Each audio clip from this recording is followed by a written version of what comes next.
Gusto mo mag-post ng My Day o stories, pero ayaw mong makita ng ibang friends mo? Yung tipong friends mo na yon, na kapag may My Day o stories ka, ay may laging negative comments. Sa panahon ngayon ay hindi natin maiiwasan na may bababasa tayong negative comments sa ating My Day o stories o di kaya sa ating mga post. Kadalasan pa naman sa nagko-comment ng negative, ang mga account nila ay walang profile picture. O di kaya kung may profile picture sila, ay hindi naman totoong mukha ang kanilang inilagay. Kung gusto mong malaman kung paano i-hide or itago ang My Day stories sa friends na ayaw mo, panoorin mo ang video na to. Una, punta tayo ng Facebook apps. So ayan, nandito tayo sa Facebook. So ang gagawin ko lang ay susubukan ng gumawa ng My Day.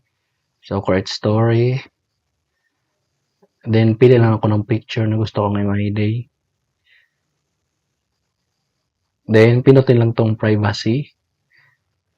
Ayan, so kung mapapansin nyo, yung privacy ay naka-friends. Tapos dito sa baba ay makikita mo yung hide story from Brian. So ito yung isang Facebook account ko. So kahit naka-friend siya at may nakalagay dito na hide story from Brian, ay hindi niya makikita yung story ko na to. Kahit friends kami sa Facebook. So iba ko lang. Then share. So antay lang nating ma-post yung My Day ko. Ayan, your story was shared. So ngayon naman, papakita ko sa inyo or pupunta tayo sa isang account ko at titingnan natin kung makikita ko ba yung story ko na to. So exit lang tayo dito, punta lang ako sa isang Facebook account ko.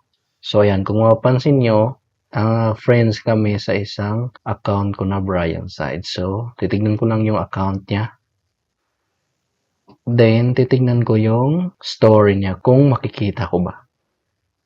Ayan, kung mapapansin nyo, wala siyang story. So, profile pic ko lang ang nakikita. So, ibig sabihin, kung i-hide nyo sa isang tao na ayaw nyo gusto makita ang yung My Day, ay kahit sa privacy ang nakalagay ay friends, ay hindi na pa rin makikita. So, paano ko ba siya ginawa? So, ang gagawin lang natin ay pumunta lang tayo or babalik lang ako sa isang Facebook account ko.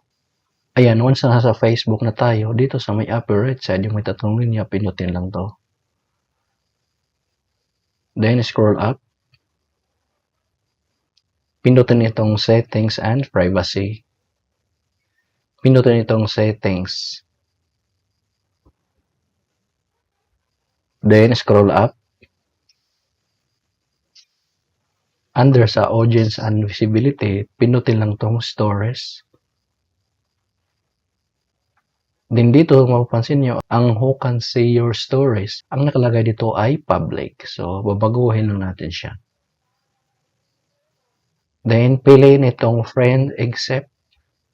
Ayan, so lalabas lahat ng friends mo dito. So, ang gagawin mo lang, pili ka lang ng friends na gusto mong i-hide ang yung story para hindi nila makita. Once na nakalagay siya dito sa friends except, na hindi niya makikita ang iyong stories or My Day. So, halimbawa itong isang account ko, yung Brian, ang gagawin ko lang ay check ko lang tong box.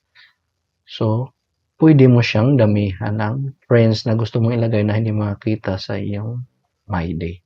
So, kayo na bahala kung ilan yung ilalagay niyo. So, pagkatapos, pinutin lang tong done.